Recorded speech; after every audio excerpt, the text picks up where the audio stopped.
हर अब कीमत चुका देंगे। सरकार के मंत्री ने क्या कहा कि हमने इतने पैसे दिए, एहसान किया क्या, खैरात दी क्या आपने? कोई खत्म कर रहा हूं सर। महिला विरोधी चुप रहे। थैंक यू कोई महिला विरोधी नहीं बोलेगा बीच में। लेकिन दृढ़ संकल्प और इच्छा शक्ति नहीं है गरीबों के उत्थान की। साथ साथ ओबीसी की जातियां उनको भी दिया जा सकता था। ये जो हमारे साथ खेल किया गया है, ये खेल जो है इसमें बहुत गुस्सा है। सरकार को संज्ञान लेना चाहिए और सत्ता और विपक्ष दोनों जो है अपना स्टैंड क्लियर कर दें, क्योंकि दलित समाज, आदिवासी समाज इसको देख रहा है। ये बहुत महत्वपूर्ण देश की बेटी का मामला है। ये हरियाणा की बेटी नहीं है सर, वो एक जात की बेटी नहीं है, वो हमारी बहन है, देश की बेटी है। और आपने क्या किया हरियाणा के साथ? आपने हरियाणा का बजट कम किया, जबकि सबसे ज्यादा मेडल हरियाणा लेके आता। यही नहीं, अभी और सुनिए। इतना गाड़ी लेकर के नहीं जा सकते। हम लोग क्या कह रहे हैं? कौन से जान देंगे? रोक लीजिए, हम तो कह रहे हैं। तो रोक लेते हैं। अगर रुकेंगे हम तो जाएंगे। आप करो ना, कौन ना करेंगे FIR हम तो रोक रहे हैं, करिए ना। आपके कहने से मैं मानने वाला हूं। आपके वजह से हम थोड़ा रुक रहे हैं ना। हम कह रहे हैं FIR दर्ज कीजिए ना। दर्ज करेंगे। तो काहे को रोक रहे हैं? गाड़ी बताइए ना। गाड़ी आप कैसे इतना काफिला लेकर कौन सी काफिला दिखाएं? गाड़ी बंद करेंगे आप। करिए ना, करिए ना। कौन ना करिए ना। अरे हमें बंद कीजिए, गाड़ी दोनों को बंद कीजिए। कौन ना करें? मालिक है आप, करिए ना बंद। बंद करेंगे गाड़ी। करिए ना। अरे हम तो कह रहे करो ना। आप कह रहे ना, आप धमकी दे रहे हैं। FIR आपके हाथ में ना, 10 तारीख के बाद होगी FIR। क्या बात है सर, क्या बात है सर, क्या बात, ये बात है। धर्मनिरपेक्ष देश है तो सर संत कबीर जी को, गुरु रविदास जी को, भगवान बुद्ध को मानने वाले लोगों को उनकी धार्मिक भावनाओं का सम्मान क्यों नहीं करिए सरकार? परमिशन क्यों नहीं दे रही है? ये तब है सर जब मुख्यमंत्री खुद जो है धर्म का चोला ओढ़ के और राजनीतिकरण करते हैं। मेरी मांग ये है सर, परमिशन मिलनी चाहिए और उनको भी अपने धार्मिक कार्यों को पूर्ण करने का अधिकार मिलना चाहिए। Thank you. Please take immediate. धन्यवाद सभापति जी। 1 मिनट में खत्म करूंगा सर।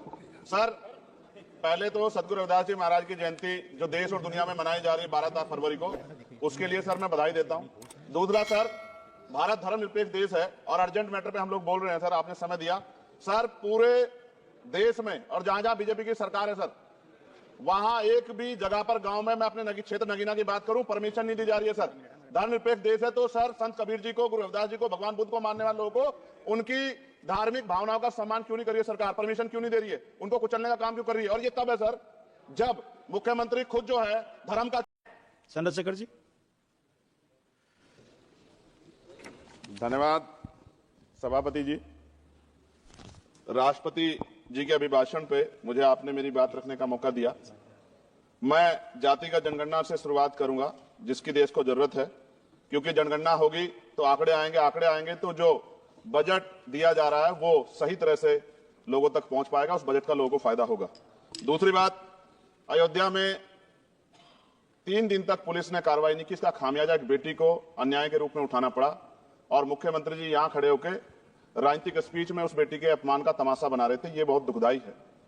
साथ साथ कुंभ में जिनकी जान गई उनको मैं श्रद्धांजलि देता हूं और मुख्यमंत्री जी को आपके माध्यम से कहता हूं कि वो सूची दे दे तो मुआवजा सब लोगों तक पहुंच जाए। बहुत अच्छी बात है। एक आईना सर मुझे दिखाना है देश भर की सरकारों को। यही बागपत के एक बच्चे ने न्याय नहीं मिला सर, आत्महत्या कर ली पार्लियामेंट के सामने, जितेंद्र ने।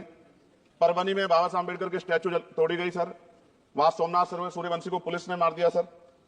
यहां पंजाब में सर, अमृतसर में बाबा साहब अम्बेडकर की प्रतिमा पे किस तरह का अपमान किया गया। गोरखपुर में 2 दलित बच्चों की हत्या हुई सर। सूरत में एक दलित बच्ची को फीस ना चुका कारण अपमानित किया गया, उसने सुसाइड कर लिया सर। झुंझुनू में राजस्थान में एक बच्चे की पिटाई की गई मटकी छूने पे सर दोबारा। कठुआ जम्मू में सर एक नाबालिग बच्ची का सामूहिक बलात्कार किया गया सर। साथ साथ सहारनपुर में भूमाफियाओं ने शमशान की बहुत बढ़ाया। और अंत में सर मुझे आपसे आपके माध्यम से सरकारों को कहना है सर, क्या इस देश से दलितों, मुसलमानों, पिछड़ों, आदिवासियों को निकाल देना चाहती है सरकार? जिस तरह से उनके अधिकारों को, स्कॉलरशिप को, उनकी पढ़ाई को, हेल्थ सिस्टम में कोई पैसा नहीं खर्च हो रहा है, क्या उनको निकाल के इस देश को ऐसा देश बनाना चाहते हैं जहां कुछ ही धर्म के लोग रहेंगे? सर मैं ये कहना चाहता हूं, देश सबका है और अगर सरकार ये तय करके बैठ गई कि वो दलितों, मुसलमानों को, पिछड़ों को, आदिवासियों को निकाल देगी तो सर ये संभव नहीं। इतनी बड़ी आबादी है, हम अम्बेडकरवादी लोग उनके पक्ष में खड़े हैं क्योंकि हमने शपथ ली है कि हम हर व्यक्ति का संरक्षण करेंगे। और मैं आपके माध्यम से सरकार को चेतावनी के तौर पर कहना चाहता हूं, सरकार अपनी इस आदत में सुधार करे वरना इसके परिणाम सड़कों में बहुत भारी होंगे। अगर मुसलमानों को, दलितों को आप लोग निकालने के बारे में सोचोगे और उनकी धार्मिक आस्था का अपमान करोगे तो ये हम लोग किसी कीमत पर बर्दाश्त नहीं। यही नहीं, अभी और सुनिए। हर व्यक्ति को आना चाहिए, जो नहीं आएगा वो पछताएगा, वो देशद्रोही कहलाएगा। और जितने लोग गए हैं, जिनकी जान गई है अव्यवस्था की वजह से, मैं मानता हूं कि वो इसके सबसे बड़े दोषी हैं। उन पर मुकदमा दर्ज करके उनको जेल में डालना चाहिए। आपने इतने बड़े बड़े वादे किए तो इतना बड़ा फेलियर हुआ, और आपने उसको जो है उस फेलियर पे, जब प्रधानमंत्री जी इस पे अपना ट्वीट करके संवेदना प्रकट कर चुके, तब भी मुख्यमंत्री उस बात को छिपा रहे थे। तो उसकी जांच हो, फिर उस पर चर्चा हो कि ये सब चीजें क्यों हुई, और वहां के अधिकारी वो किसके दबाव में थे कि वो अपनी संवेदना प्रकट नहीं कर रहे थे और इस पर अपनी बात नहीं रख रहे थे। कुंभ के साथ साथ यहाँ बागपत में भी जैन समाज के जो श्रद्धालु हैं, उनके कार्यक्रम में जो है 16-17 लोगों की जान की खबर है कि वो गई है, बहुत सारे लोग घायल हैं, उनको क्या मुआवजा मिला? इस तरह आपने कुंभ में जो लोग दर्शन श्रद्धालु जो इनकी जान गई, जिनके परिवार ने अपने लोग खो दिए, उनको आपने मुआवजा दिया, तो यहाँ आपने क्या मुआवजा दिया? तो आप जो है मुआवजा देने में भी जो गैर बराबरी कर रही है, इस पर भी जो है हम लोगों ने सवाल रेज किए। और बड़ी बात यह है कि एक वो बागेश्वर बाबा हैं, जिन्होंने ये वहीं खड़े होकर, कुंभ में खड़े होकर कहा था कि जो यहाँ नहीं आएगा मौनी अमावस्या के अवसर पे, जब यहाँ अमृत वर्षा होगी, ये जो महिमा मंडल उन्होंने किया था कि जो नहीं आएगा उस पे वो देशद्रोही होगा। और जितने लोग, यही नहीं, अभी और सुनिए। भारत में आज भी घोड़ी चढ़नी बैठने होती है। प्लीज सर, क्या दलितों को यहाँ भी बोलने की इजाजत नहीं? नहीं सर, अगर सबको 4 मिनट दे दो, ये भेदभाव नहीं चलेगा दलितों के साथ। Time is 4 minute, don't waste. भाई सर, आप चेक करो, अगर सबको 4 मिनट दिए तो आप मना करो, मैं बंद कर देता हूँ उसको। क्या दलितों को सबसे आखिरी में नंबर मिलेगा और बोलने का मौका मिलेगा? क्या मजाक कर रहे हैं सर आप? No, all independent people are having only 4 minutes. You take sir, independent में अपनी पार्टी का मेंबर हूँ सर, और जीत के आया हूँ सर, किसी के दया में नहीं आया।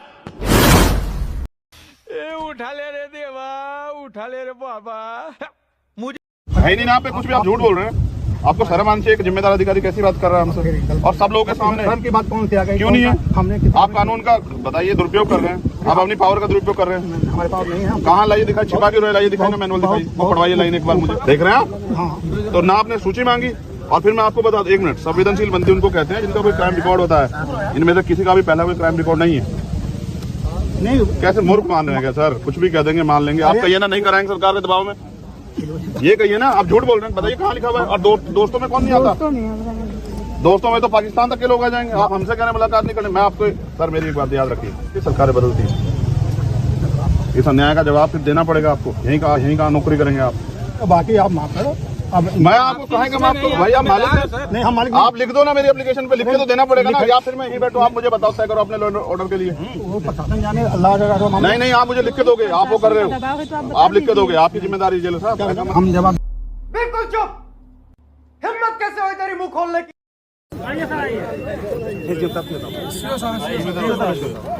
बात कर लो। ये एक परिवार, इनका एक मामला है, और ये सीओ साहब भी आ गए, ये फाइल है उसकी। आज तो मातारी तहसील दिवस आप मेरे पास क्यों नहीं आई थी? नहीं तेरे घर का मामला है ना, तो बकरा का।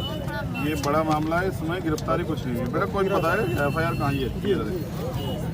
365, 302, 201। इनके बच्चे को किसी जानकारी में उठा लिया गया और 3 दिन कस्टडी में रख के पीटा गया, उसकी जान चली गई। किसी और तहसील का मामला है, जानकारी नहीं, आप यहाँ के जिम्मेदार अधिकारी हैं। जैसे आपकी जिम्मेदारी पे सब लोगों ने आपकी बात मान ली, हमारे साथ जो आए थे। देखो ये बेचारे रो रहे हैं, इनका बेटा ले लिया। पहले तो पुलिस का काम अपराध को रोकना है, अपराध करना नहीं। इनके बच्चे की हत्या कहाँ से लौटाएंगे इन लोग? अच्छा, चाहे कोई भी हो, पुलिस हो, कोई भी कार्य, अगर मैं कानून तोड़ता हूँ मेरे ऊपर भी मुकदमा कार्रवाई होती है। आप तोड़ते